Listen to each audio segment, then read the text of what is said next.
Aqui são reflexões pessoais para partilhar com quem esteja preocupado com a igreja e o papado diante de uma crise atualmente, para transmitir uma esperança. Eu espero ser útil, mesmo que haja imperfeições da minha parte, mas com uma experiência pessoal de tantas quedas que se viram como lições da vida na fé. Algum convite à reflexão a cada um de vós, porque tiveram experiências semelhantes às minhas e têm consciência sobre essa mesma gravidade na igreja atualmente, partindo da premissa que houve sempre grandes batalhas na igreja.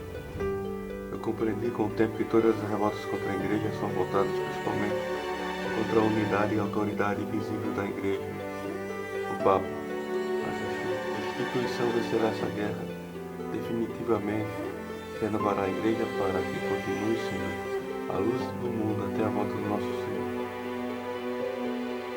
É sabido que recentemente essa crise chegou ao ápice no pontificado do Papa Francisco, com muitas críticas de conservadores na igreja contra ele, porque houve fatos problemáticos do seu magistério. Os exemplos de Deus quer e o fiducia suplica. Tem surgido contradições do magistério de sempre na igreja, desse pontificado com pontificado anteriores, mas não se buscou o real problema sobre o Papa Francisco. Profundo debate sobre esse problema até hoje é abafado do nosso país por correntes que sustentam uma tese que o magistério de um réu romano pontífice pode cair em heresia. São grupos, alguns mais radicais e outros não, que só mostram um total desprezo aos últimos papas após o Vaticano II. Tais grupos nunca se importarão sobre um aprofundamento intelectualmente honesto sobre o papado, e muito menos sobre o Papa Francisco, porque eles caíram no relativismo. Mas há pessoas conscientes que perceberam algo errado com esse pontificado do Francisco. Mas eles são confundidos com esses que se comportam como ideólogos ao restante católico. São contra os dogmas definidos por Pio IX, que é a infabilidade e a continuidade. Primeiro é o Sede-Vacantismo, movimento que sustenta que os papas dos pós-concílios são ilegítimos por caírem em heresia, o qual terminou com o Papa Pio XII. Isso contraria o dogma da continuidade perpétua dos papas. 2. Sede-privacionismo, movimento mitigado do sede-vacantismo, diferente do primeiro. Ele diz: sou eleito materialmente, isto é, depende da sua disposição para exercer plenamente a função.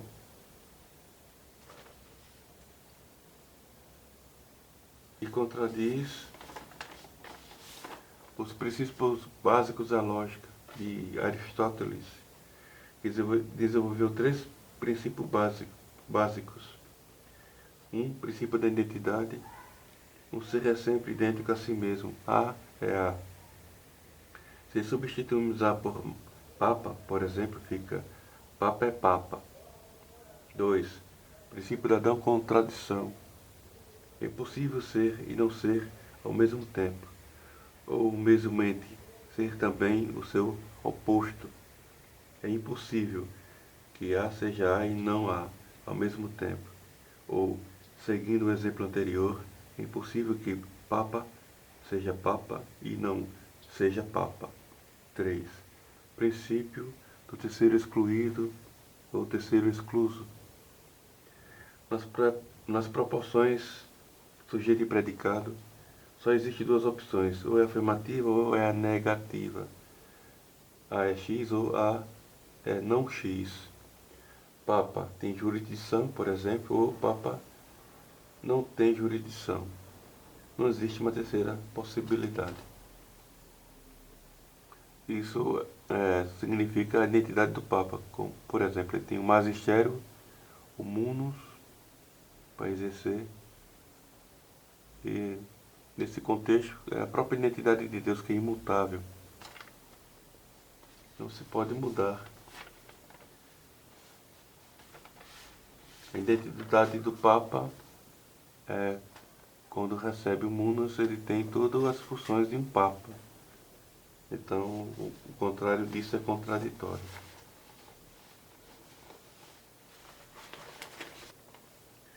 O terceiro exemplo, o tradicionalismo, aquele que contraria esses dogmas definidos por Pio IX. Ele é menos radical, nega esses pontos, mas de modo sutil. Esse movimento nega também essa identidade do Papa, quer dizer, essa infalibilidade do Papa. Enfim, todos os católicos devem aderir ao magistério conciliar, pois está inserida esta continuidade e essa infalibilidade no Catecismo, artigos 891 e 892.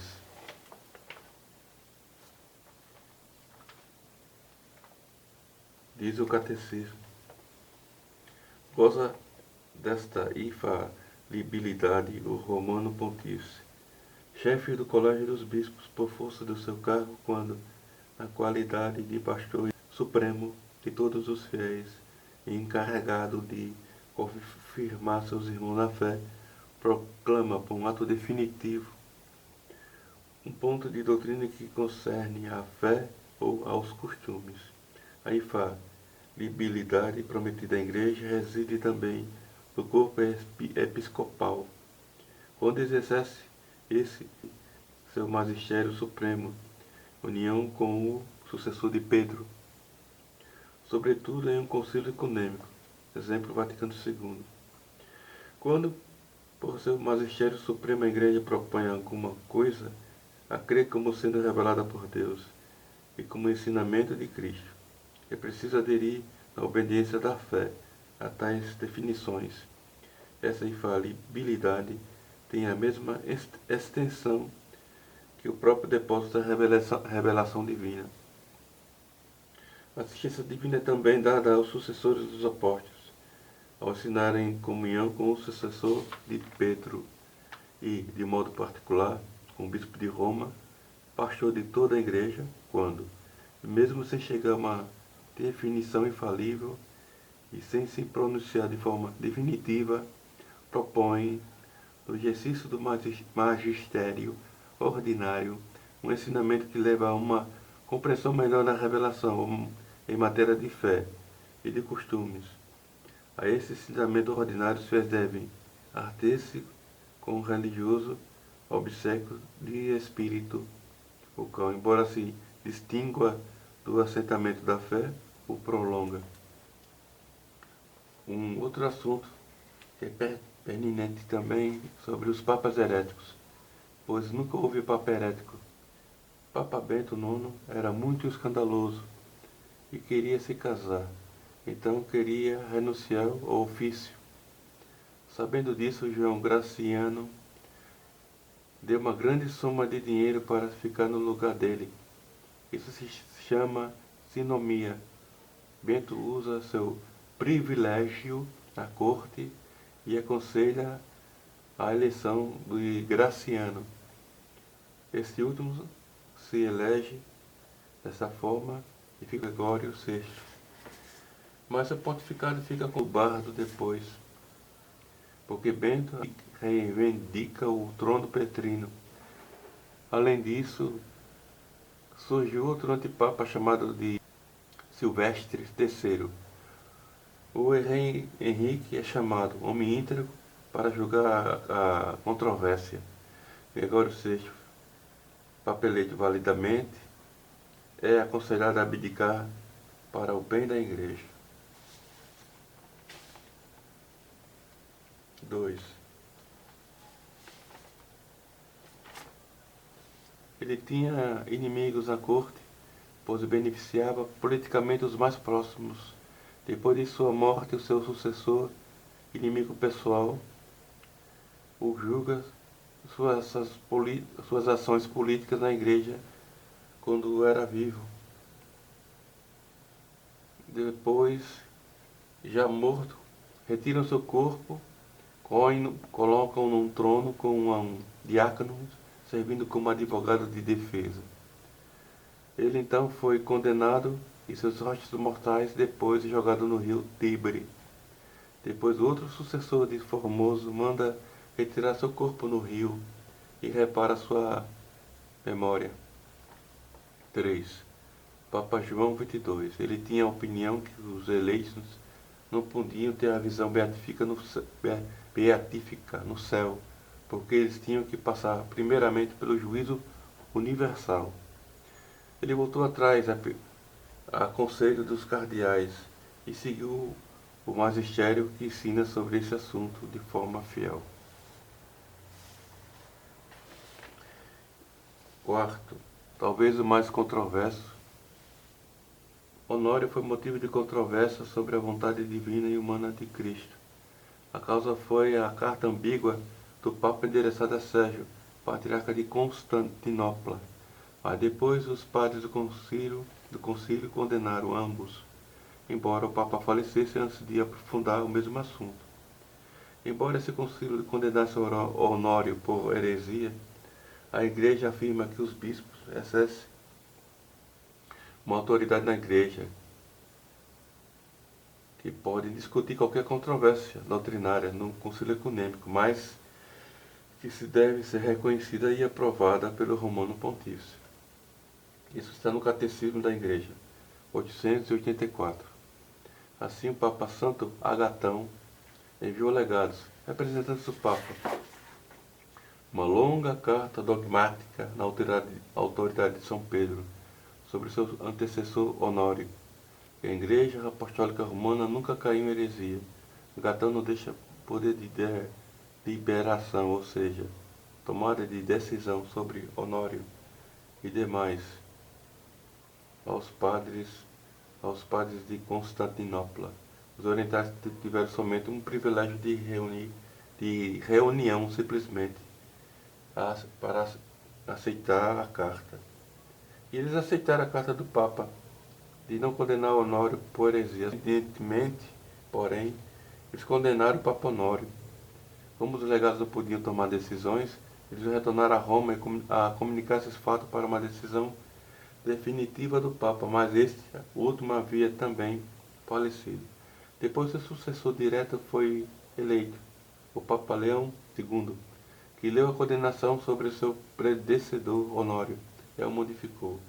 Ele deixou claro que Honório foi condenado não por heresia, mas por negligência, ou seja, essa condenação pelos orientais por heresia a Honório não foi ratificada por ele.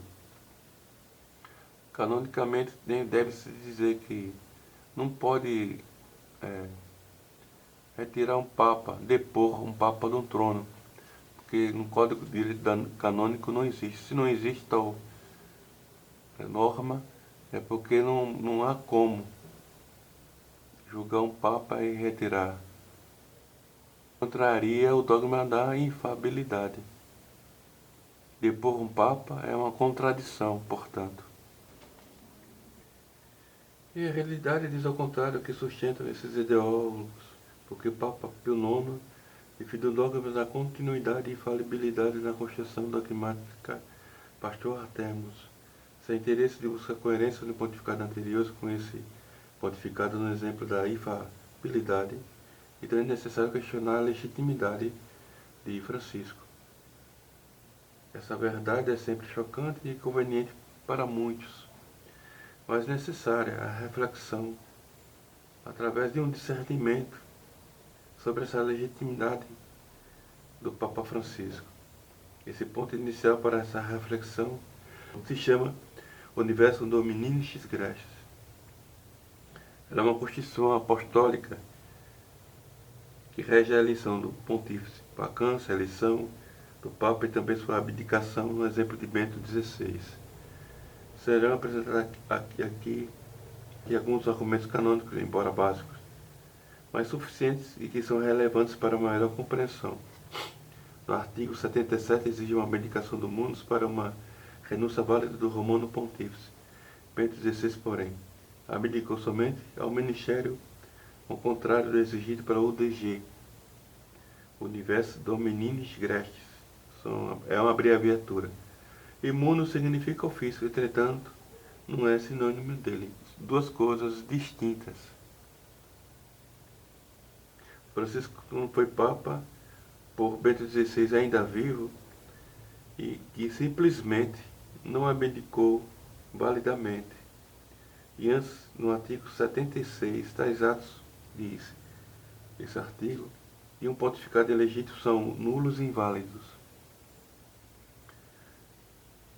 Enfim, o Papa Francisco nomeou cardeais, então eles não teriam nenhuma legitimidade e não podiam participar no conclave de 2025, este último que passou, no mês de maio.